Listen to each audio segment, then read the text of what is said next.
एक रात जब समय भी ठहर जाता है, एक रात जब पूरा ब्रह्मांड शिवमय हो उठता है, महाशिवरात्रि।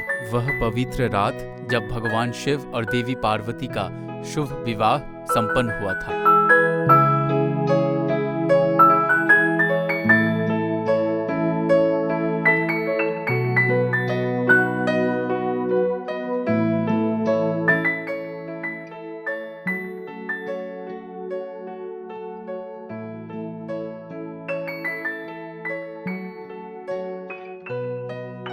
जब भक्तों की सभी प्रार्थना स्वयं महादेव तक पहुंच जाती है। आज की इस विशेष वीडियो में हम आपको लेकर चलेंगे शिव और शक्ति की मिलन की रहस्यमय कहानी की ओर। जानेंगे महाशिवरात्रि की महत्व, इसकी पौराणिक कथा और वह विशेष अनुष्ठान जो इस दिन को और भी शुभ बना देता है। पुराणों के अनुसार देवी पार्वती राजा हिमालय और रानी मेना की पुत्री थी। वह स्वयं आदि शक्ति की अवतार थी। जब उन्होंने अपने पिता से भगवान शिव के बारे में सुना, तभी से वह भगवान शिव की प्रति गहरी भक्ति और श्रद्धा से भर गई। छोटे समय से ही उन्होंने भगवान शिव को अपनी पति की रूप में स्वीकार कर ली थी और उनके प्रति अटूट प्रेम महसूस करती थी। जब देवी पार्वती भगवान शिव को अपनी पति के रूप में पाने की इच्छा प्रकट की, तब नारद मुनि ने उन्हें कठोर तपस्या करने की सलाह दी। पार्वती गहरे जंगल में जाकर वर्षों से कठोर तपस्या करती रही।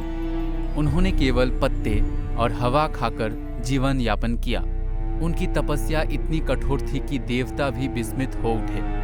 भगवान शिव, जो सदा ध्यान में लीन रहते थे, पार्वती की तपस्या से अभिभूत हो जाते हैं। वे उसकी परीक्षा लेने की निर्णय लेता है।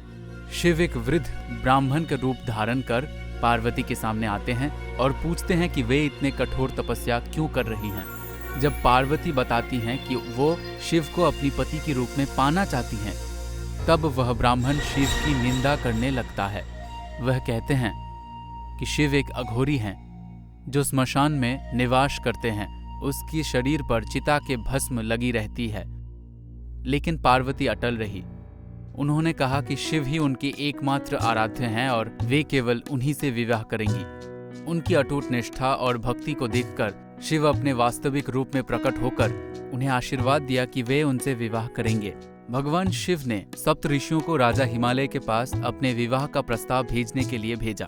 जब राजा हिमालय को पता चला कि उनकी पुत्री का विवाह स्वयं महादेव से होगा, तो वे अत्यंत प्रसन्न हुए और उन्होंने इस प्रस्ताव को ससम्मान स्वीकार कर लिया। भगवान शिव की बारात बिल्कुल अनोखी थी। उनकी शरीर पर भस्म लगी थी, गले में नागराज लिपटे हुए थे और वे नंदी पर सवार होकर आए थे। उनके साथ भूत प्रेत, गंधर्व, यक्ष, नाग और अन्य गण भी थे। यह दृश्य देख माता पार्वती की माता मैना भयभीत हो गई और उन्होंने इस विवाह का विरोध किया। तब भगवान विष्णु और अन्य देवताओं ने मैना देवी को समझाया कि शिव स्वयं परमेश्वर है और पार्वती के साथ विवाह स्वरूप अनंत सुख की प्राप्ति होगी। यह सुनकर मैना देवी शांत हो गई और विवाह के लिए सहमति दे दी। महाशिवरात्रि के पवित्र दिन भगवान शिव और देवी पार्वती का विवाह संपन्न हुआ था। इस विवाह में सभी देवता, ऋषि मुनि और गण उपस्थित थे। महाशिवरात्रि का उत्सव शिव और पार्वती के इस दिव्य विवाह के स्मरण में मनाया जाता है। इस दिन भक्तगण शिवरात्रि का व्रत रखते हैं, रात भर जागरण करते हैं और भगवान शिव का जलाभिषेक व पूजा करते हैं। इस दिन शिव पार्वती के विवाह को स्मरण कर हम उनके आशीर्वाद की कामना करते हैं। यह कहानी हमें सिखाती है कि प्रेम और भक्ति में अद्भुत शक्ति है। पार्वती के निष्ठा और भक्ति ने उन्हें महादेव की प्रेम प्राप्त करने में सहायता की और उनका मिलन संपूर्ण ब्रह्मांड के लिए एक ऐश्वर्यपूर्ण घटना बन गया। तो भक्तगण, यही थी महाशिवरात्रि की दिव्य मिलन की कथा। अगर आपको यह वीडियो पसंद आया तो लाइक करें, कमेंट करें और अपने दोस्तों व परिवार के साथ शेयर करें।